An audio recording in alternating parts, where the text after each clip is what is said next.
Welcome to 502 Conversations. I'm Brian Kirby, and my guest today is Dr. Robert Bartholomew. Dr. Bartholomew, how are you doing today? Fine, thank you. And you are joining me from Auckland, New Zealand. That's right. Weather's beautiful down here. I have a brief intro on you, and then we will get right at it. Dr. Bartholomew is a medical sociologist, writer, journalist, and human rights advocate. Well known for his books on social panics and outbreaks of mass hysteria throughout history, he has examined cases ranging from demonically possessed nuns during the Middle Ages to the Salem witch hunts of 1692 to contemporary episodes involving twitching schoolgirls in LeRoy, New York, to the students at a Massachusetts school who hiccuped for a year. An honorary senior lecturer in the Department of Psychological Medicine at the University of Auckland, New Zealand, he has written 17 books, including Hoaxes, Myths, and Manias, Why We Need Critical Thinking, Outbreak, the Encyclopedia of Extraordinary Social Behavior, and Havana Syndrome, Mass Psychogenic Illness, and the Real Story Behind the Embassy Mystery and Hysteria. You are the author of more than 60 scholarly publications, have been featured in National Geographic series on modern myths, and have appeared on the History and Discovery channels. You are a fellow with the Center for Inquiry in Amherst, New York, and you hold a PhD in sociology from James Cook University in Australia, a master's in American sociology from the State University of New York at Albany, and a master's in Australian sociology from the Flinders University of South Australia. Man, you have been busy, I must say. I do a lot of writing and research. I usually spend 3 to 4 hours a day and half for the last 30 years, from about 7 o'clock at night to 11 or 12 at night, doing writing and research, just specifically for books. Wow. And sometimes I start these conversations with the fact that I'm not the brightest bulb in the box or in the room, and no more is it true now, I feel. This is amazing, that the work that you've done in your career, I must say. Hopefully you'll feel the same way at the end of the interview. I'm sure. So I want to talk to you about Havana Syndrome. You have written a book on it. You've written several articles. I didn't make it all the way through the book because it just came, but I've read your articles. And again, it's back in the news quite a bit. But before we speak about it specifically, can you define what people mean when they say Havana Syndrome and what are the symptoms? Well, that's a good question. Look, name a symptom. It's probably there. There are so many symptoms of Havana Syndrome: headache, nausea, dizziness, fatigue, difficulty concentrating, disorientation, forgetfulness, confusion, insomnia, tinnitus, balance problems, spatial awareness problems, head pressure, ear pain, and supposedly brain damage and hearing loss, but that's not true. Nosebleeds, depression. So many things have been put under Havana Syndrome. It's really absurd and ridiculous at this point. So Havana Syndrome are these symptoms that started to appear in late 2016 among diplomats at the American Embassy in Havana, Cuba. And then they later spread to the Canadian diplomats, and now they've spread around the world. So that, in a nutshell, is Havana Syndrome. Let's talk about a specific area of your expertise. You are a medical sociologist, so what is mass psychogenic illness? Think of mass psychogenic illness as the placebo effect in reverse. If I give you a sugar pill and tell you you're going to feel better, often you will. It's the power of expectation and framing.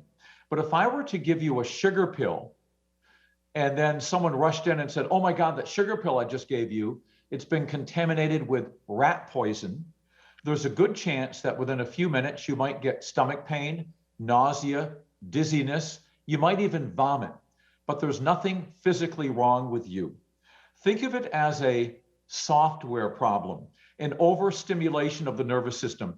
And these symptoms typically reflect the event scenario. So if you thought you had food poisoning, you're likely to have stomach pain. If you think you've been exposed to some noxious chemical, you might get tearing of the eyes. And MPI, I'll call it MPI for short most of the time, Is it well documented in scientific journals? Yeah, it goes back millennia. And look, it's very well documented and it's very powerful. And it really is a example of the collective nocebo effect. We've heard of the placebo. The nocebo is the placebo in reverse. You know, there was a case not that long ago of a man who was taking experimental depression medication. And he had a fight with his girlfriend, and he downed something like 27 pills. His blood pressure suddenly plummeted. He became very ill, and they rushed him to the hospital. And for the next several hours, they put him on an IV. The symptoms would not abate. And then they managed to contact the people who were involved with the study. And one of them came down to the hospital and he said, you're in the placebo group. So he had basically inner sugar pills that he'd taken, and he shouldn't have had that reaction. But it just goes to show the power of belief and expectation and framing on fear and just health in general. Well, what you're talking about there has also been recently documented in JAMA, the nocebo effect from the COVID-19 vaccines in the placebo group. They had almost the same symptoms, the same adverse events as people in the trial group that got the actual dose. So just telling them what the adverse events were enough to make them appear. That's right. And it's funny you should mention JAMA, one of the top medical journals in the world. The Journal of the American Medical Association has a great reputation. What are some historical examples of mass psychogenic illness? I briefly mentioned a couple that you've written about, but what are some more that people might be familiar with? Well, there are so many, and it takes different forms, right? Because you've got mass psychogenic illness, and then you've got social panics. And so mass psychogenic illness, like the hiccuping schoolgirls in Danvers, Massachusetts, which is formerly known as Old Salem Village. And that happened in 2013, 2014, where girls started to talk and they couldn't complete a sentence, and they would, and it sounded like hiccups. Actually, they were eventually diagnosed with vocal tics. Now, the tics that they had were much more common. These were teenage schoolgirls, much more common in males, boys, and children. To have that occur in a group of 18 schoolgirls at the same institution is just unheard of. And so what was going on there? It appears that these symptoms of anxiety that helped to trigger this were spread through social media. And that's the interesting aspect of a number of recent cases of mass psychogenic illness, is that they're spread through social media. But there are so many cases. You can go back to the Middle Ages, and there were cases of meowing nuns. And you look at that today through the prism of 21st century science and knowledge, and you think, that's just so strange. And it's just so unusual. Yet if you go back and understand the historical context, that's the key. At the time, in families, if a girl was born, now these happened in medieval European nunneries and the strictest monasteries, where if a female was born in a family, there were another mouth to feed. It was a burden on the family. So they would often put them in these monasteries. And they were there against their will. They were forced to take vows of poverty, vows of chastity. They would end up saying 400-500 Hail Marys and Our Fathers a day. They became devoutly religious. And so in situations like that, you started to get outbreaks of twitching, shaking, altered states of consciousness. And what happens is, under extreme stress like that, the nerves and the neurons that send messages to the brain start to become garbled, and you get the twitching, shaking, altered states of consciousness. And they would start to meow collectively for hours a day. And this would go on in a waxing, waning fashion for months. There are many cases that have been documented of this, and barking nuns as well, and a couple of cases of bleating nuns like sheep. And what happened was, at the time, up until the 1750s, in parts of Europe, cats were considered familiars with the devil. If you saw a cat, you would try to injure it. You throw a rock at it. They used to collect cats, 25 at a time, put them in sacks, hoist them up, and at carnivals, they would put fires underneath and burn them to death. And people would laugh about it because they thought they were killing demons. So cats had a reputation, and dogs as well, of being familiars with the devil. They were associated with evil. And so when people went into altered states of consciousness, it's going to reflect the cultural coloring. And that's what happened. Just like today, when they showed The Exorcist in the 1970s at movie theaters, some people who were had histories of mental illness, went into altered states of consciousness because of the sudden stress they were exposed to, and they would speak in a deep, gruff voice, because that's the stereotypical voice of the devil today. So it reflects culture from the time period. So part of what you just said, symptoms without disease, really, without a physical disease. But before I ask too much about that, with mass psychogenic illness, are there certain, what does the scientific literature say about certain variables that need to be in place for this to happen? Are there certain known causes? What has to come together to generate such a reaction? Well, it's a confluence of things, but what it really comes down to is plausibility. If it's plausible, it's possible. And so it's a confluence of beliefs that occur, and you often get social panics overlapping with mass psychogenic illness. I mean, there was an interesting case back in 1954 when the United States was doing atomic bomb testing on Pacific atolls.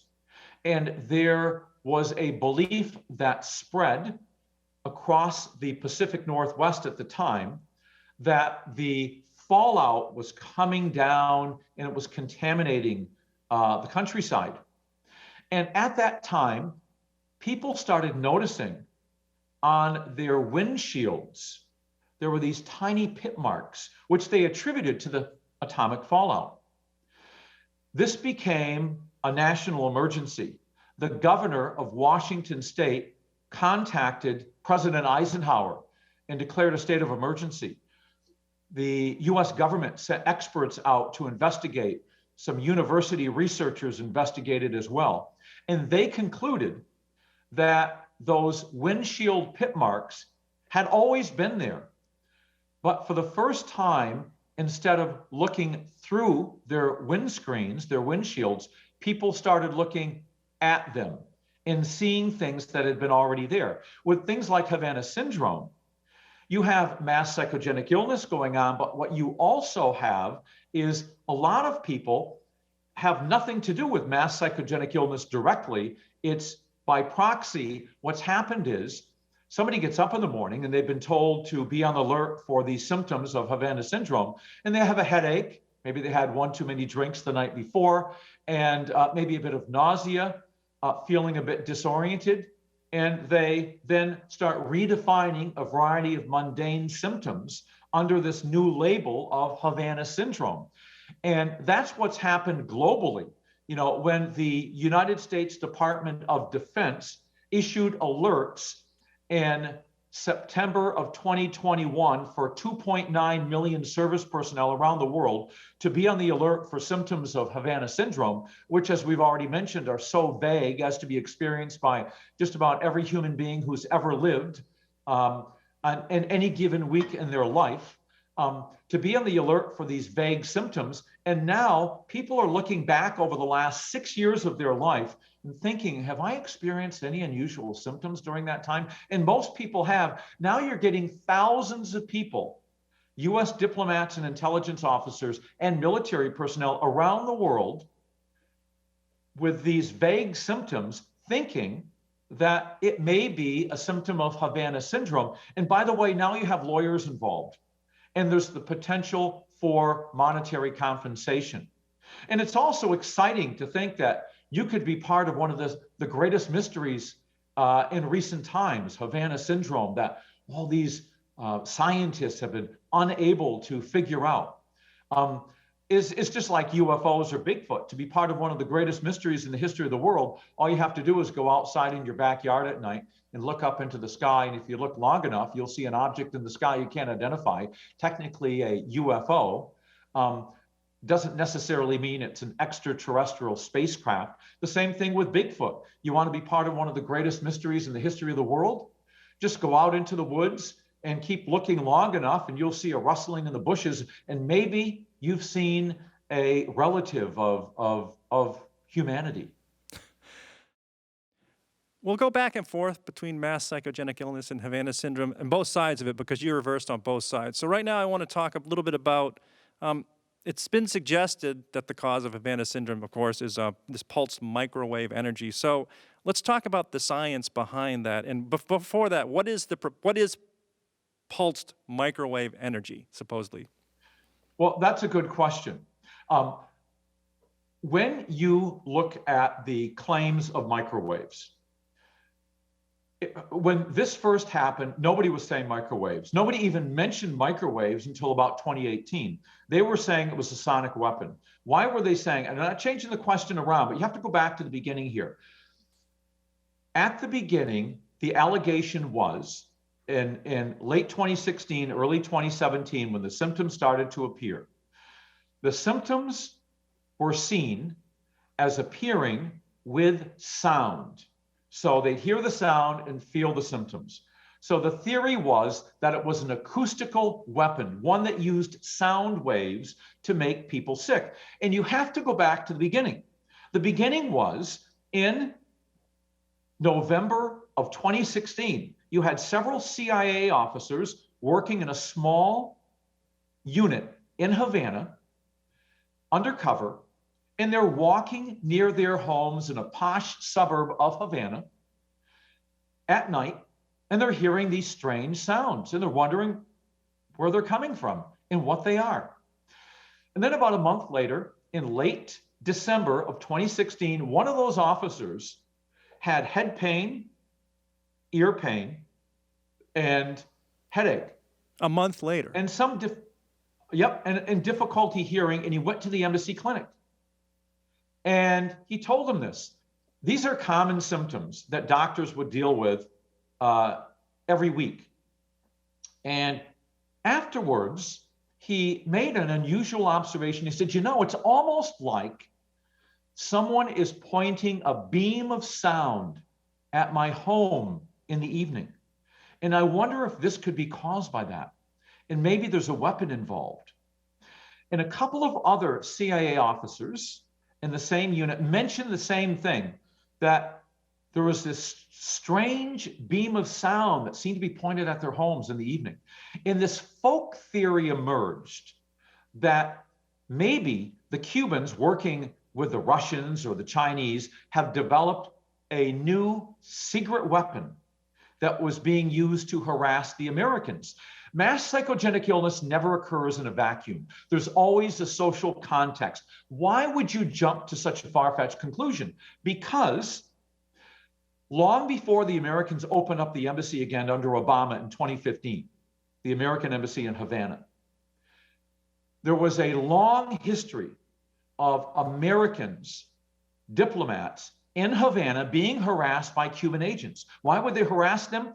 Because we tried to kill, it was very well known, Castro with a poison milkshake. There was going to be an exploding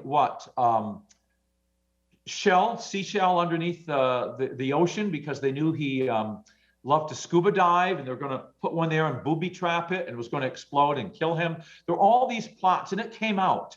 And there's a lot of hostility toward the American diplomats who were in Havana. And so they became known, the agents, for being very hostile to the Americans. You'd wake up in the morning, you'd go downstairs, and on your kitchen table, there'd be cigarette butts, and you don't smoke. There'd be dog poo on your kitchen floor, and you don't have a pet.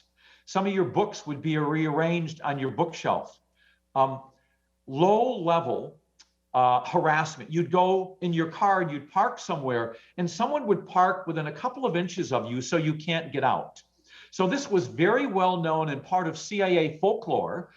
And every person who was sent to Havana in 2015 and afterwards was told, was counseled that in Cuba, you will be surveilled 24/7. Even when you're sleeping at night, someone will be watching your home. And there's a long history of agents being hostile. So be on the lookout for that. And then all of a sudden, in early 2017, American diplomats in Cuba were told by their embassy, you may be the subject of a sonic weapon, and don't sleep near your windows or stand near your windows. And if you hear an unusual sound, move to another room. So they were told this. And so a lot of these people had their children over there with them. So you've got the stress of being in a hostile foreign country, that you're being surveilled 24/7. And now that you may be the subject of some new secret weapon. By any definition, that is stress. So that's how this case developed. And then the Canadians got involved because the Americans were sharing information with the Canadian diplomats. And so what happened was, you had, of the first group, this JAMA study, Journal of the American Medical Association, came out with a study in 2018 of about 24 diplomats. And these were the first people to be affected. And they reported that there were brain anomalies among these diplomats. Wait, before you go into that, before you go too far Yep. into that evidence, Yep. let me just follow up something you're saying. And I apologize for interrupting. I just want to get some stuff out there. We'll come back to JAMA for sure. But what you're talking about right now is people were basically instructed to be hyper-vigilant. So an odd noise, a flickering light bulb, anything could fit into, is that intention or not, right? You're assigning intention to a bunch of different stuff right away. Paranoia. Okay, but cigarette butts in your kitchen or dog poo on the floor, there's evidence, physical evidence of harassment happening there. So then you know something took place. That's a different level than assigning intention to a flickering light bulb or hearing a sound, correct? That's right. Yep. So for this, we'll come back to JAMA, I assure you. But I want to stop just for a second and talk about this supposed sonic weapon. Even at that time, was there any such weapon that was known to the military or anybody, or was this all just conjecture? Oh yeah, the United States has experimented with sonic weapons. It's called loud sound. I mean, the Philippine government blared loud Katy Perry music to break up a government demonstration.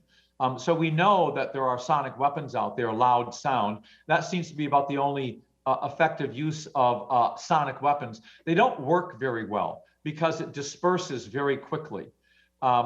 So yeah, and look, the US government has done all kinds of experiments with all kinds of unusual weapons. From the 1970s into the 80s and early 90s, they experimented with remote viewing, right? And they had millions of dollars invested over that time period to put people in rooms, military officers, to try to see what the Russians were doing and figure it out in your mind. Why were they doing that? Because they heard the Russians were doing it. And after 20 years, they concluded that there was nothing to it and they shut it down.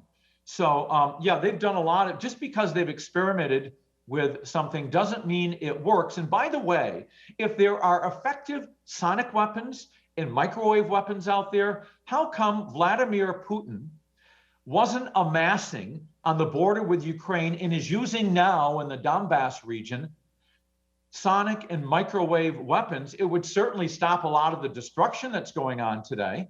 Why? Because it doesn't work very well, because there's something called the laws of physics. But just to get back for a second as to what happened there at the very end. So you have these claims of the acoustical weapons being used. JAMA does their study. Here's the bottom line. Once this started, the American State Department said, look, to their diplomats, why don't you record these attacks? So they did. They recorded the attacks. 8 of the first 21 victims made recordings when those attacks, the noise that happened, then they felt unwell, and they were later analyzed in 2018 by a classified group of government scientists specializing in acoustical analysis. And they concluded that they were the mating call of the Indies short-tailed cricket, one of the loudest crickets in the world.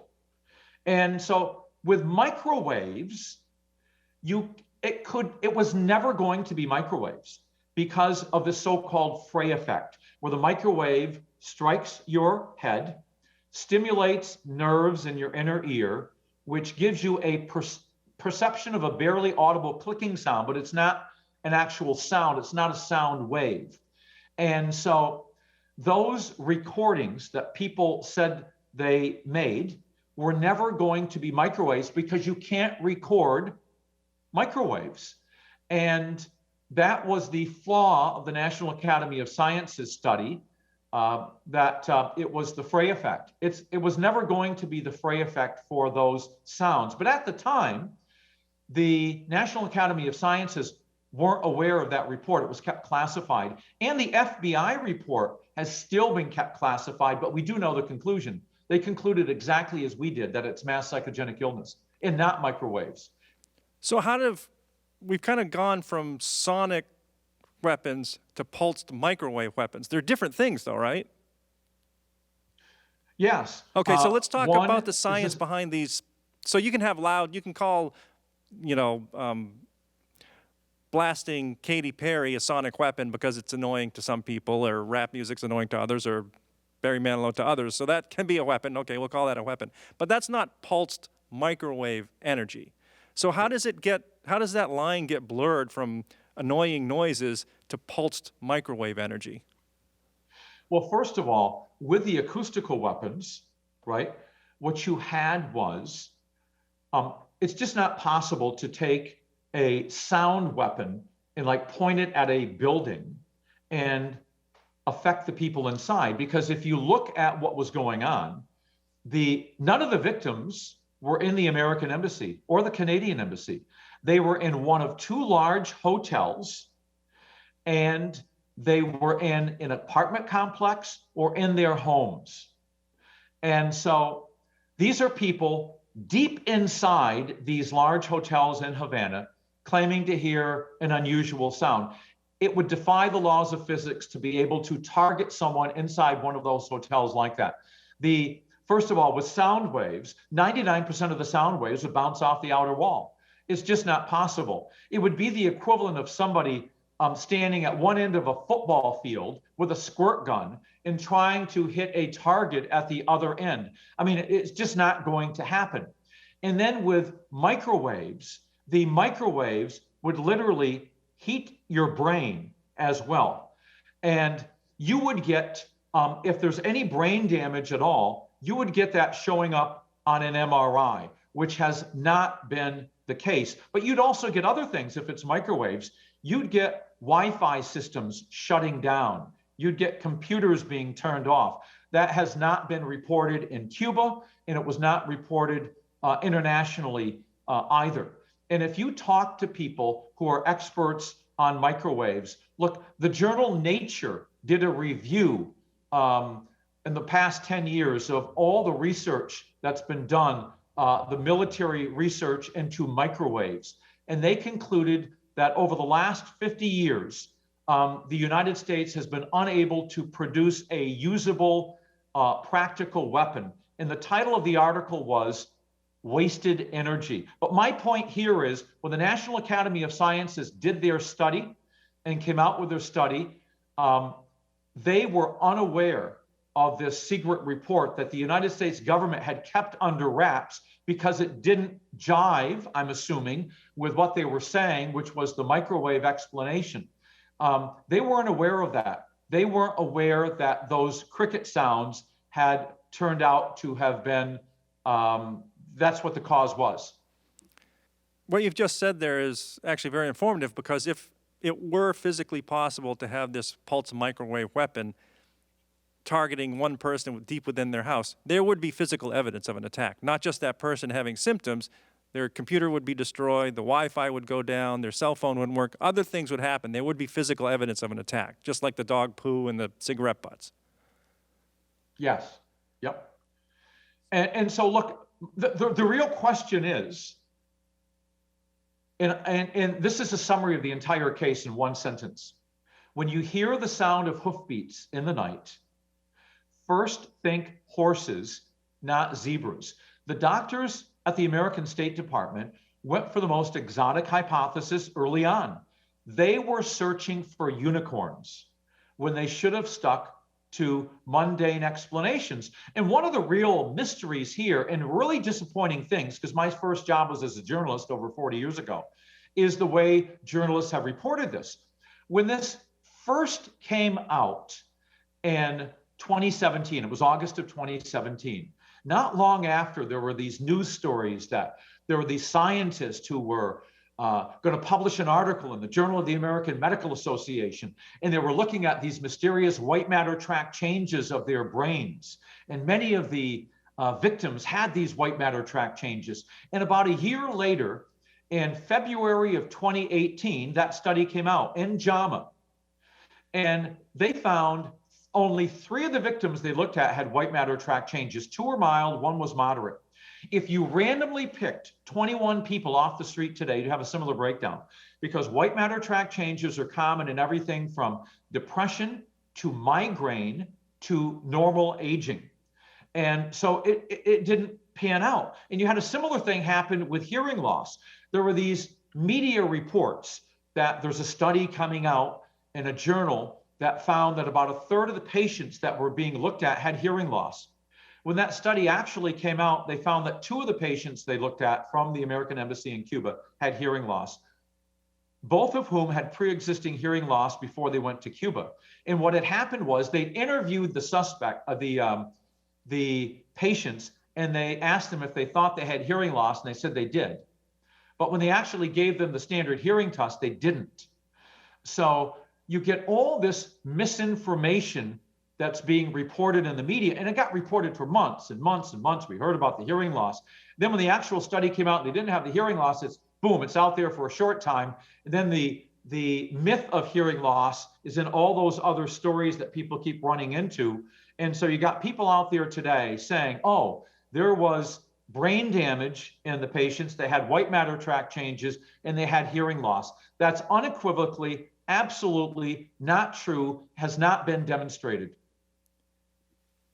To the science of pulsed microwave energy, what does physics, or what do physicists say about this proposed weaponry? I mean, is this something I could carry like a handgun or a sniper's rifle? I mean, are we talking like I'd need to put it in a van or an 18-wheeler or a battleship? How much energy would need to be generated for it to be effective? Is this something I can just...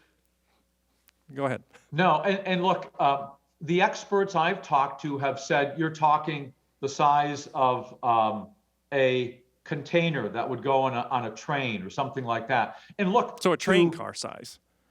Yeah, and to be able to attack somebody's home, attack somebody inside a hotel, a large hotel. Why would you do that with some secret weapon just to, you spent years and years trying to develop this. It just doesn't make sense. There was a report not that long ago of, it's in over a dozen countries now, right? There was a report of a U.S. Embassy diplomat in South America who claimed that in his home there at night, He'd heard these strange sounds, and he believed he and his family members had been targeted with this weapon. Okay, so the Russians and the Cubans work and for years and years and develop some new secret sophisticated weapon. And now they're flying it down to Colombia to harass a diplomat's family at night. It just doesn't make sense.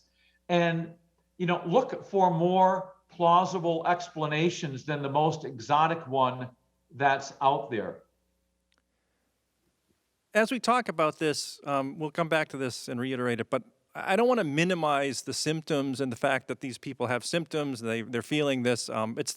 It's the assignment of cause that's the important part here, because obviously there's something going on, and maybe that's something that also needs to be taken up by the powers that be. But before we go too far into that, many people describe, or many of the victims describe, sudden onset of symptoms. Sometimes they're alone, sometimes they're in a crowd, sometimes they're in a hotel or some kind of crowded situations. Based on what you just talked about, I mean, could you narrowly, even if this weapon existed the size of a train car, could you beam it at one person in a crowd? I mean, what's your research tell you about that? No, because it disperses. And here's the thing. When the State Department issued an alert in 2018 to all of its intelligence officers and diplomats around the world to be on the lookout for symptoms of Havana Syndrome, and the Department of Defense issued its alert for all 2.9 million military personnel to be on the alert for these symptoms. What they basically did was issue an alert for symptoms of migraines and issues with the vestibular system, which about 30 to 40% of everybody as they get older will have some type of issue with that. The vestibular system is the issue that deals with the inner ear, spatial awareness, balance, things like that. And look, throughout my entire life, a couple of times a year, I'll be sitting down and all of a sudden, my hearing will drop out and I'll hear a high-pitched sound. And then after a few seconds, it goes away. I've never known what that was until I was writing the book with Professor Ballo, the neurologist at UCLA. And I told him that, and he goes, that's transient tinnitus. It's very common. And since that happened, I've asked students in my classes, and if that's ever happened to them, and it's very common. I say 2/3 of the students will raise their hands. That happens several times a year. And you've got all these medical conditions out there that people aren't familiar with. And when you are told that there's this condition, Havana Syndrome, and you're given this vague list of symptoms, now people start to redefine what they had been vaguely aware of in the past. And there are much more, it happens again, it's like, ooh, I think I've just been attacked. Just like what happened in the Pacific with the atomic bomb testing, suddenly you're scrutinizing the windshields. Suddenly you're scrutinizing your body more carefully, and you're prone to misidentifying, redefining an array of medical conditions under this new label of Havana Syndrome. Ever since humans have lived in caves, we've had all kinds of unusual health conditions, and we have them today. Now there's this label that will lump everything under that. Well, as a medical sociologist, let me ask you a specific question about that, because when I heard about some of these symptoms, one of the ones that I heard quite commonly was people would feel dizzy or disoriented during the day. I think one specific thing, this woman got up from her desk, she walked outside in Washington, D.C., down between the White House, and she felt unusual. I can't remember her exact symptoms. But I was listening to that and thinking, well, if I type in my computer for 3 hours and I get up to go get a drink, I feel a little bit disoriented. Or sometimes, I had labyrinthitis once. I don't know if you've ever had that before, but all of a sudden you just feel like you're crooked. It's like you're car sick or something. I've had exploding ear. I don't know if you've ever heard of that one, where you're about to fall asleep and you hear an explosion and you wake up. It's another bizarre thing, but there's no explosion. So these symptoms, I've had most of these symptoms throughout my life, just generally, and I just thought it was part of being human, I guess, like you're saying. It's really interesting you should bring up that case near the White House, because 60 Minutes, the CBS news broadcast, did a really, I'm speechless at how poorly it was done, how sensational it was, and how, I guess, dangerous and irresponsible they are. And someone named Scott Pelley. That broadcast talked about, they interviewed people who were near the White House who'd had symptoms that they thought met the criteria for Havana Syndrome. This one woman. Well, they did meet the criteria. They did meet the criteria because they're so vague. Yeah, that's true. But to make the link with Havana Syndrome and that the Russians may be targeting us, particularly at a time like now, is a very dangerous and irresponsible thing to do, because that was what that woman was experiencing was classic vestibular symptoms. They had a guy who had been who was a diplomat who lived in China with his family and said that he'd been attacked in China. Had Havana Syndrome, came back to the US, was staying in a Philadelphia hotel where he and his family were being evaluated for these symptoms by the US government. And in his hotel room at night, his kids were like moving around in their sleep. And he thought that was very unusual.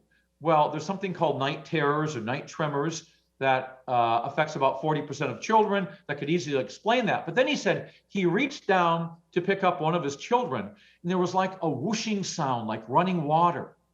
And the implication was that maybe they had been the victim of some kind of microwave attack.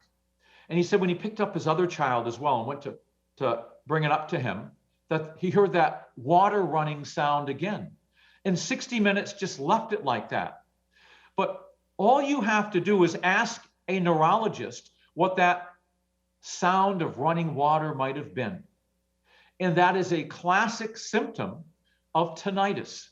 In fact, there's an audio expert who's written an article called, "Is that the water running or is that tinnitus?" Now, 60 Minutes isn't stupid. They have very well experienced and educated journalists on their program. Why wouldn't they have given alternative, mundane explanations for that in their broadcast? It's very disappointing to kind of suggest that this could have been the Russians who are engaging in some kind of microwave attack at the White House at this critical point in time. Look, what if there are a cluster of reports like this that happen again, which is really plausible that is tied to Russia? I mean, the US could get involved in the Ukraine directly. I don't know. But it's irresponsible and dangerous to make allegations like that when you're only giving one side of the story. And that's the problem I have with 60 Minutes. You want to speculate, you want to interview those people, you want to talk about it, fine. But you should have an obligation to give the other side of the story. And the other side of the story is the claims of microwave attacks and what's been claimed associated with the Journal of the American Medical Association articles are bad science. And that's not an opinion. That's a fact. It's bad science. And that they couldn't consult with standard neurologists who would know that. Any neurologist in the world who looks at the two JAMA studies and thinks that that's good science should lose their jobs. It was so poorly done. And it's a real mystery. The real mystery of Havana Syndrome is not what's going on now. It's how the Journal of the American Medical Association could have published the two studies they did in such a well-respected publication. I mean, it defies logic. I did look at those, and it was interesting because at the very end, of course, well, not of course, but they do write, there's no, they can't ascertain any clinical significance to this. So they went through all this explanation, but then at the end, they don't know if it means anything, basically is what they're saying. Look, I'll issue a challenge right now. I challenge the editors of the Journal of the American Medical Association to come out publicly and support the 2018-2019 Journal of the American Medical Association studies on Havana Syndrome and say that they were based on sound science. They weren't. If you look, there were so many anomalies going on here. When that study was given to them, they went to my co-author, Robert Ballo at UCLA Medical Center, the foremost expert on the vestibular system in the world. He's written the standard textbook. And they asked him to review the article. And he did, and he rejected it. And they published it anyway. And Bob Ballo told me this. He said, you know, in my career, and Bob's nearly 80 now, he said, in my career, I've peer-reviewed, about 1,000 articles in medical journals. And every single one of them, when I review it, the editors give me the other reviews to examine. That happened every single time except one. That was the JAMA article that they gave him. They didn't give him any other reviews. I wonder if there were other reviews. And he said there's incorrect information in this article, claims about collusion, like it couldn't be mass psychogenic illness because there's no evidence of collusion. I mean, that's just wrong. It's just factually incorrect. And they still published it anyway. And it's a real mystery there. When you look at the National Academy of Sciences study, you didn't have any expert specialists on mass psychogenic illness except Simon Wesley at King's College London. And then early on, when he was on the panel, he gave a radio interview in which he said, I think mass psychogenic illness is a possibility here. They kicked him off the National Academy of Sciences panel when he stated that. So going back to JAMA again, in 2018, they came out with that study. And in that study, they used as a threshold of impairment 40% for the test they gave for Havana Syndrome. What that means is, I don't know how many billions of people there are in the world, maybe 8 billion. Well, over 3 billion people in the world would classify as having symptoms of Havana Syndrome then.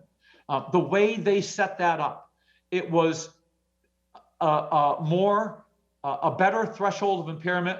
A standard one would have been 5%. And when you look at the 2019 Journal of the American Medical Association study, they had 12 of the patients that they looked at who supposedly had Havana Syndrome. 12 of those patients had histories of concussion. How many had a history of concussion in the control group? 0, none. That alone could explain the differences between the two groups. But brain anomalies are not brain damage. It's not unusual to look at small cohorts of groups like that and to find brain anomalies. If you looked at the teeth of everyone on the set of ABC News Tonight or something, of 20 or 30 people, you'd find anomalies. Why? Because you always have some type of variation like that, but the anomalies were not so significant. They said they couldn't have been caused by individual variation. Well, translation, they weren't very significant then. And so that's the issue. Brain anomalies have been reported in the media, and there definitely were brain anomalies in the Cubans. That's been reported as brain damage. There is absolutely no evidence of brain damage in the Cuban cohort. And now you've got these people all over the world, they get interviewed there's a media interview and they'll say, oh, I went to a neurologist and they say I had brain damage and it was from a weapon or something. It's like, show us the medical record if you're going to say that. But we can't see anything here. It's just people making claims now. Just like after in August of 2017, in Havana, right after the State Department came out and acknowledged that this Havana Syndrome was going on, right after that, within a couple of months, 36 different people, tourists, visitors to Havana in the last several years, came out and told the Associated Press that they'd been in one of those two large hotels that supposedly had those attacks occur. And they had similar claims of disorientation, nausea when they heard unusual sounds. Well, the United States government, the State Department, never interviewed any of those people. They just said, oh, go see your local neurologist. But if they had been affiliated with the local embassy, they'd be flying them into Havana and doing detailed testing of them for Havana Syndrome and claiming they'd been attacked. You know, there's so many double standards that are going on here that people aren't aware of. People aren't aware that Bob Ballo was the first person to review the 2018 JAMA study, and he rejected it. That's why we wrote the book together, so people would be more aware of it. People aren't aware that when Professor Simon Wesley was invited to be on the panel, then came out and said he was looking at the evidence and that it suggested the presence of mass psychogenic illness, they kicked him off the panel. Now that's politics. And I think the problem here is politics has been mixed with science. And that's the fundamental issue. Let me ask you a question about that, but let me go back just a little bit, actually. When you're speaking about the 60 Minutes episode or the segment they did on that, I watched it as well, and I kept thinking they were always leading in for the skeptical voice to come out. Like, I kept thinking, okay, now the skepticism's going to come in, because it always seemed to be leading that way. It seemed like when they spoke to that person from China to Philadelphia, that was the perfect example to say, well, is it more likely that someone followed you here with a weapon, or that you have some kind of medical issue and it just appeared again when you were back in the States? That's first of all, what's more likely there. But the other interesting thing was they had Tom Bolton on, and he made the comment, I can't think of any other explanation. And so I thought, okay, now someone's going to say, well, actually there's a dozen different explanations. But they let that like stand on its own as if it was some kind of definitive statement. Yeah, you mean John Bolton, the sorry. former Secretary of State. Yeah. I do, sorry. Who was in the room there with Trump, right? He wrote that book. So that happened, I think, when they were in London. And so then they had a hotel to their own, right? And some people had symptoms. I mean, people get medical conditions all the time. And you're right. And look, most of the neurologists I've talked to who are familiar with the JAMA studies and what's reported to happen are skeptics. Is 60 Minutes trying to get clicks and views to hype up a story? It's a dangerous way to do it. It's an irresponsible way to do it. But most of the people I know who are neurologists and in the medical field who are familiar with the facts, who've taken the time to look into what's happened and done things like read our book, are skeptical of all of this.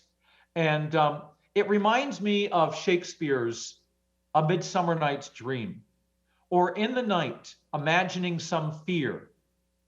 How easy is a bush, suppose it a bear. You know, and in this case, you're literally talking about the Russian bear. At a time, thoughts have consequences. Claims have consequences. I come back to it again. With all these claims about the White House, what if there are a cluster of reports around the White House and they blame the Russians for it? What then? What's going to happen as a result of that? I don't know, but it's a dangerous thing, because I don't like what's going on in Ukraine, but there is absolutely no evidence that the Russians are involved with Havana Syndrome. And they keep saying, oh, the Cubans must be aware as well. What are the Cubans getting out of it? I mean, what's in it for them? They wanted good relations with the Americans. And if you've been to Cuba, certainly the Cubans weren't behind it. Because as I'm going to the airport in Havana, and this was in 2020 when I was there, As I'm driving to the airport, I have to dodge little carts pulled by donkeys and horses with loose hay in the back, because that's how advanced Cuba is at the present time. I mean, it's like living in the 1940s and 50s. The Neurology Institute that I visited, they were running on a generator with diesel. I think there are no more than 3 working MRIs in the country. Cuba is not exactly technologically advanced. Let's get to the politics of it. Do you think mass psychogenic illness, it's a scientifically defined, well-researched event? It's happened historically, it comes, it goes. It's even recently, in the last 50 years in the United States, have you done. You've seen it, and you've researched on it. It's a scientifically established thing. But do you think there's some kind, what's the political part about it? Is it that the word psycho is in there? Because you're not calling people crazy. You're not saying they're mentally ill. What is the problem with assigning mass psychogenic illness to this situation? Well, that's the heart of the issue. In September 2021, Pamela Spratling, a former U.S. ambassador who had headed the Biden panel on Havana Syndrome for about 6 months at that time, was on a conference call with several Havana Syndrome patients. And at the time, one of the patients asked her, they said, oh, there was a recent media report that the FBI study into Havana Syndrome was leaked. And they said it was mass hysteria. You don't believe that, do you? And she said, well, I'm keeping all options on the table. Well, within a few days, because of the public outcry that she was considering mass psychogenic illness as a possibility, she was forced to resign. That tells you all you need to know about whether politics or science is driving the investigation. And people were coming out saying things like, I'm not mentally ill. I'm not disturbed. And so there is a popular misunderstanding of what mass psychogenic illness is, and even among parts of the medical community. It doesn't mean that you're crazy or have a mental illness in the conventional sense. Mass psychogenic illness is based on anxiety that's based on a belief. We all have beliefs. Therefore, we are all potential victims. And if you don't think that you're a potential victim, then you're even more vulnerable. This brings me back to something I had mentioned earlier, which is there's something going on there. There's the stressors, there's the anxiety. So maybe if it was looked at seriously, rather than assigning it to this outside cause, people could get some help. And instead of making them hyper-vigilant, they could, I'm not sure what that help would be, if you need a squeeze ball or a relaxation room or whatever, but perhaps that's the issue here, is the stress of being assigned overseas, the stress of being, the hardship that you're going through. Do you think that part of what plays into that is that it's not a military persona to be susceptible to anxiety and stress like that? A couple of things here, a couple of notes I've written down. First of all, if you look at the history of mass psychogenic illness, like those schools in Danvers, Massachusetts in 2013, 2014, like the famous case in LeRoy in 2011, 2012, when you had a similar case of vocal tics, twitching, shaking in schoolgirls. These cases go away on their own over time as the stress naturally reduces. But you've got an artificial thing going on here. You got the media stoking it up. Oh, there's something more to this. And so it's not allowed to subside over time like it naturally does, and these cases die down. The second thing is, this is a standard textbook case of mass psychogenic illness. It's not that hard. It's really obvious to me and to most of the experts I've talked to who are familiar with the case. And I think, thirdly, and most importantly, you cannot underestimate the power of the E word. And the E word is embarrassment. To think that the United States government has spent the better part of the last 6 years, wasted tens of millions of dollars, accused foreign governments of attacking their diplomats, and cost the Cuban government potentially tens of millions of dollars in tourist revenue. To think they've done that all because of the mating call of the Indies short-tailed cricket and the Jamaican field cricket, it is embarrassing. And I do believe there are people inside the United States government today who have stoked these fears with news outlets like 60 Minutes and other programs because it's embarrassing to think they got it wrong, and they got it so badly wrong that we really botched our intelligence with what happened in Afghanistan, right? We are not infallible. And one thing we've done pretty well in the past, I think, is when we make mistakes, eventually we admit to them. And I think that's what's happened now. And I hope people out there understand what's going on. What's going on is the 2018 report of these secret report, the so-called Jason scientist group, who looked at this, concluded it was extremely unlikely that pulse microwave radiation was involved. Yet at the same time, the US government officials who knew that report was there, including Congress people like Marco Rubio, were coming out and saying, oh, you know, there's something more going on here. And you had Congress people suggesting it was microwaves. When they knew there was a secret report that said it was extremely unlikely, that was the Jason report. And they would have known that the FBI said the same thing. But that FBI report was kept under wraps. Still hasn't been released. But they concluded, we know the conclusion, that it was mass psychogenic illness and not the involvement of microwaves. Again, they would have known those reports were there, and they kept them quiet. In September of 2021, through the Freedom of Information Act, that 2018 Jason report of elite scientists came out. And then the FBI report was leaked around the same time as well.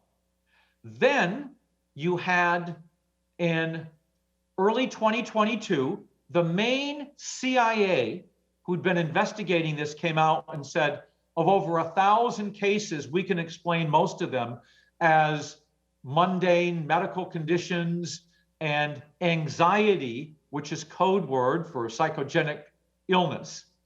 And you had headlines about that for a few days, and then all of a sudden, you had this report of this advisory panel to the CIA come out. This would have been in early February of this year, saying, oh, we think it's pulse microwave radiation. Well, who did that? Who did that report, that small advisory report? That advisory report that said it was most likely pulse microwave radiation in a small number of these cases is the same man, David Relman of Stanford University, who headed the National Academy of Sciences report. What did that report conclude? That some of the cases were the result of pulse microwave radiation. So you've got the panel put out by the Jason scientists, skeptical. You've got the FBI report, skeptical. You've got the main CIA report, skeptical.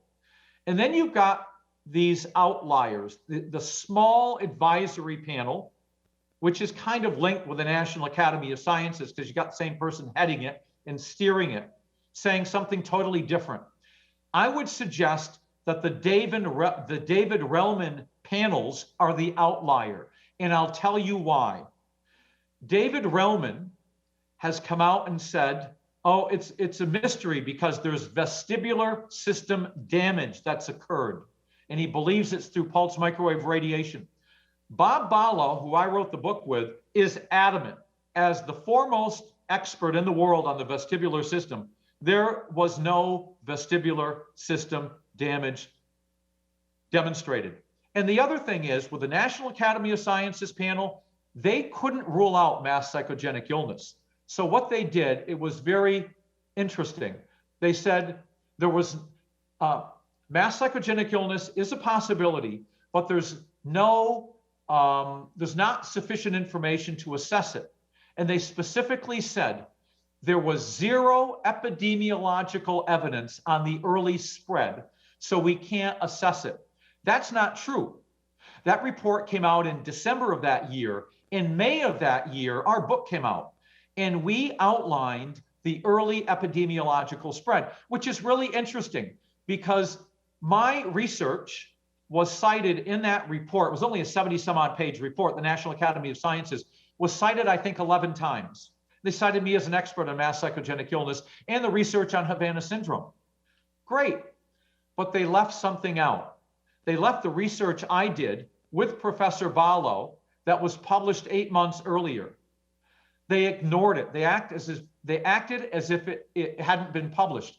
Now, just imagine, you have a panel of scientists who are gathering information on this mysterious illness that's going around. You're trying to figure it out. And the only book that's been published on that by scientists is published 8 months before your report comes out, and you ignore it. You're not aware that it came out. I made the chief medical officer at the State Department aware of the book and what our conclusions were, and that it was coming out. And he didn't ask to see the report, didn't ask anything more about it. He's the same person that commissioned the National Academy of Sciences report. So my question is, when to David Relman, if he's out there, how come you ignored the early epidemiological evidence in our book? And by the way, most of that report wasn't from secret government documents. He stated that most of the National Academy of Sciences report that was done because of COVID was done through public sourcing, okay, through publicly available documents. And if that's the case, ProPublica and Tim Golden and Sebastian Rotella published a piece which looked at confidential documents from the American Embassy in Cuba. They interviewed dozens of people in Cuba about the early spread, and that's the early epidemiological spread. And by the way, Tim Golden has won 2 Pulitzer Prizes. He's a respected journalist. So they ignored those publicly available documents that were out there, and they ignored our book. My question is why? I'd love to interview David Relman and ask him that, because it's just not possible. It's either scientific incompetence, which I don't believe, or we're just going to choose to ignore this. And I think they chose to ignore it. Why? So you've said the CIA has largely abandoned the hypothesis. The FBI largely abandoned the hypothesis. It's still out there. Of course, it's a media sensation now. You just mentioned epidemiology, the science of epidemiology. Common in many disease outbreaks. If there's a, Legionnaire's disease, you can trace it to a certain place and fix it. Or if there's an outbreak of food poisoning, you use epidemiology and you find, okay, let's recall this lettuce or whatever. So you're saying that same scientific method can be used in mass psychogenic illness. Sometimes you can trace a food outbreak right to its source, okay? How far can you go in a mass psychogenic illness outbreak? Can you get to the bottom? Yeah, you can trace it back to patient 0, which is what happened here. But look, not every case is mass psychogenic illness. I don't believe for a moment that the CIA officer who had the ear pain and headache and went to the embassy clinic in late December of 2016 was suffering from mass psychogenic illness. I think he had an earache and head pain, right? Probably had an ear infection, something along those lines, very common symptoms. And so I'm not saying that's psychogenic. A lot of the people claiming symptoms of mass psychogenic illness are not suffering from, who are claiming symptoms of Havana Syndrome are not suffering symptoms of mass psychogenic illness. They're suffering symptoms. They're having mundane medical conditions and some not so mundane medical conditions that occur to human beings every day on this planet. And they get redefined under this new label. So there's that you have to deal with. People saying, oh, you're saying all these people are hysterical or suffering from mass psychogenic illness. I'm not saying that at all. There's all kinds of things, layers that are involved here. But yes, you can go back and you can trace this from patient 0. And then he went to the embassy clinic. And then it spread to the American embassy, who was sharing their information with the Canadian embassy. And then eventually this gets out in early August of 2017. And then all of a sudden now, all these people who'd visited Cuba in recent years, within a couple of months, are reporting they had the same thing, but the State Department's ignoring them, right? And now it has ballooned globally. People say, oh, it must be true. There's something to this Havana Syndrome thing because now it's all over the world. That's just the opposite. That's like Bigfoot. Someone says there's Bigfoot in your backyard, you're seeing it there. But now they're seeing it all over the world, right? It's and look, there's a lot of this that reminds me of outbreaks of UFOs, Bigfoot, chupacabras, right? The classic UFO or Bigfoot outbreak is there is an initial sensational case. It gets blown up in the media. And then people start to scrutinize their environment for evidence of this foreign agent, whatever it is, right? So ordinarily you'd walk around and you wouldn't stare at the sky, but now you've been told there's flying saucers out there and somebody was recently abducted. So you start staring at the sky when you ordinarily don't, or you stare at the woods, and a rustling in the bushes becomes a Bigfoot, and staring in the sky becomes a flying saucer, because human perception is very fallible. You know, the human mind doesn't work like a video cassette recorder. We take in information, we interpret information as we take it in. Like the escaped panda in Rotterdam a number of years ago, there was a panda that escaped from a zoo, and people were seeing it everywhere. There were dozens of sightings throughout people's backyards. And eventually they found the panda. It was about 100 meters from where it had escaped. And it had clearly been dead for several days. So what were people seeing? Human perception is very fallible. Like Maria Rubio in Port Arthur, New Mexico, who in 1977 was cooking a tortilla on her skillet and burned it, and thought she saw the face of Jesus, let alone nobody knows what Jesus looked like, assuming he was an historical figure, but thought she saw the face of Jesus. And then you had tens of thousands of people flocking to her home every year since to see this tortilla under glass that people think is possibly a miracle. Unfortunately, fairly recently, she gave it to her, I think it was her granddaughter, to take to school, a show and tell, and she dropped it. So I don't think I think it's in pieces now, and they just have the photograph. But I mean, there's somebody that had Jesus or the Virgin Mary on a grilled cheese sandwich, right? You get these where people see what they want to see because there's ambiguity out there, like the face on Mars with Percival Lowell in the late 1800s, thinking he could see canals on Mars. So, you know, human beings are very fallible. You know, we can ask some of the people, we can't ask some of the people who were convicted of murder and were on death row and died because they were already executed before we found the DNA evidence that exonerated them. But they were convicted on DNA evidence. So I'll give you one quick story.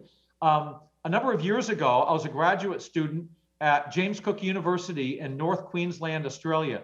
And on a Saturday night, I went up to the graduate office and I met another graduate student. And she said to me, she goes, Robert, she goes, you're a fantastic dancer.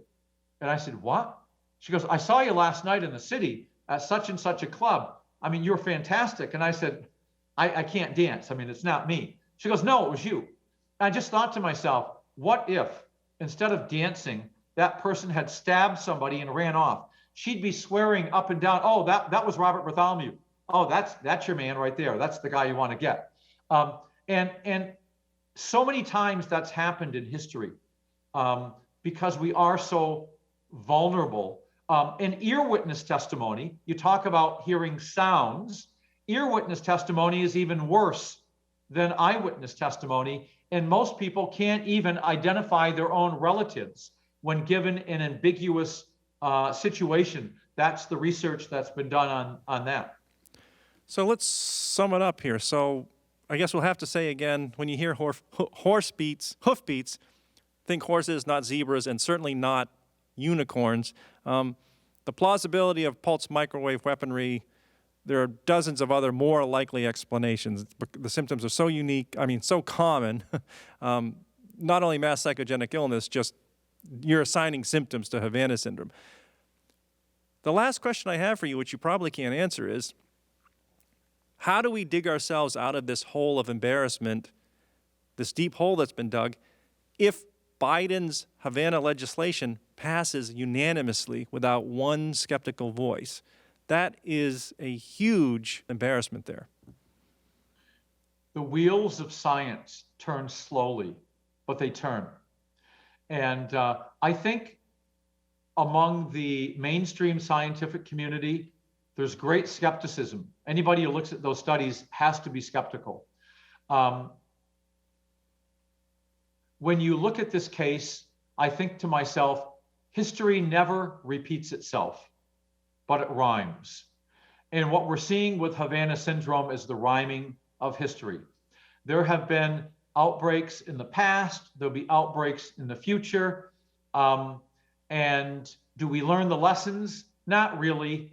We learn them the hard way. But it will come out, and this will be taught to medical students for years to come as a classic case of mass psychogenic illness. My concern is that you're going to get a case like that's likely to deal with contaminated food, contaminated air, contaminated water. That's not going to be so self-limiting as this one here. That could affect tens of thousands of millions of people for a relatively short period of time and have major global disruption. Because what's the old Thomas theorem from 1923? If men define situations as real, they are real in their consequences. And so you have the potential here with so much misreporting on Havana Syndrome that to get another outbreak occur and with far greater impact. But you also still have the potential impact and fallout from the very poorly done 60 Minutes broadcast, that the seed was planted, and there's a real possibility that that still could come home to roost, that, a cluster has been identified. We think it's the Russians. What's going to happen there? If we think the Russians have deliberately targeted members of Congress, members of the White House staff, even the president and his cabinet, which was suggested during the 60 Minutes broadcast, what would we do? And how much would that escalate tensions when, in fact, there was no evidence at all to support that the Russians were involved? It's just something we don't need right now. And we don't need to be wasting tens of millions of dollars on a wild goose chase when we have things like major wars going on and we have global warming and a pandemic that we're still trying to get over. Well, this is the one time maybe I'm hopeful that Dr. Oz will come out with a supplement that cures Havana Syndrome, and he can make his millions off that, and people will take that, and that'll be the end of it. Well, we'll see. The Russians have a saying, deeds, not words. And as a journalist, it's very frustrating to see. I know journalists can get it wrong from time to time. And the problem is most people aren't experts on sonic weapons, microwave weapons, insect mating calls. There's so many layers to Havana Syndrome. What do you do as a journalist? You go out and you interview people who are experts in those areas. And most of the experts who are being interviewed on these news broadcasts who were pro-Havana Syndrome were outliers. Because look, you can always find somebody out there who's a scientist, who has a PhD, who believes in Bigfoot. There aren't many, but you can find some. Or that people are being abducted by space aliens. John Mack at Harvard believed that. But 99% of scientists don't believe that.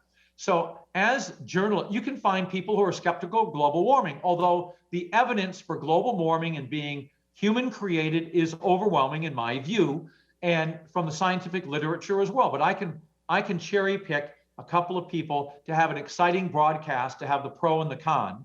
But I think that's part of it as well. You can just cherry pick these people out there.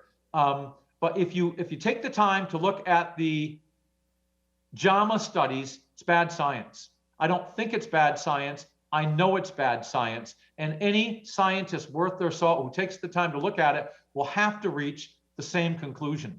My last point, I think it's very important to make, and that is, this is nothing unusual. There have always been technology scares throughout history. And that's what this is. It's a technology scare. It's no different than the mobile phone scare. It's no different than the 5G scare. When ice cubes first came out, people were afraid that if you drank water with ice cubes in it, that it would make you sick because it was created from artificial means. When railroads first came out, people got railway spine from being jiggled on the train. Now we don't have it. Why? When radio came out, AM radio, it was believed that the sound waves were making people sick. There's all kinds of music. Certain types of musical instruments were believed to make people sick in the past. So Havana Syndrome is nothing new. It really is a technology scare dressed up in a different garb for modern day acceptance, because at its heart, you are looking at a fear of new technology that's been developed by a foreign government that could harm us. Yet the evidence for that technology is simply not there, and it would defy the laws of physics. I think that's a very important point to make. So it really isn't anything new if you put it into this genre of historical scares, the most recent being the wind farm concerns, that the turning blades in wind farms are causing people to get sick. Well, as it turns out, that the vast majority of people living near wind farms around the world don't report any illness whatsoever. But in the few wind farms where there's all these activist groups and there's all this media publicity, people are claiming to get sick. And what are the symptoms? The same symptoms of Havana Syndrome. Very vague, ambiguous symptoms. All right. Hopefully it won't take 5 years. Actually, I'll be surprised if it takes 5 years or less. I would think more. And I fear for Scott Pelley. I think his name might go down in journalism schools as Bernie Madoff or gerrymandering, or his name will become synonymous with bad journalism, I think, in a few years. I'd love to be interviewed by 60 Minutes and see what they have to say about picking outliers and just cherry picking certain people. And why didn't they have skeptics out there? There are many skeptics, many reputable skeptics like Sergio Della Sella at Edinburgh University, who's the editor of the respected journal Cortex, who was just stunned by some of the claims that were being made and looks at it as just poor neuroscience. Why don't they interview them? Why are they interviewing these other people? I don't know. Only they can answer for themselves. But my suggestion would be to speculate. They want clicks and views, and sensationalism sells and skepticism doesn't. All right. Dr. Robert Bartholomew, thank you so much. You have been my guest here on 502 Conversations. You are a medical sociologist, a writer, a journalist, human rights advocate. You are the author of Havana Syndrome, Mass Psychogenic Illness and the Real Story Behind the Embassy Mystery and Hysteria. Yeah, Havana Syndrome. And that's the main thing to remember, Havana Syndrome.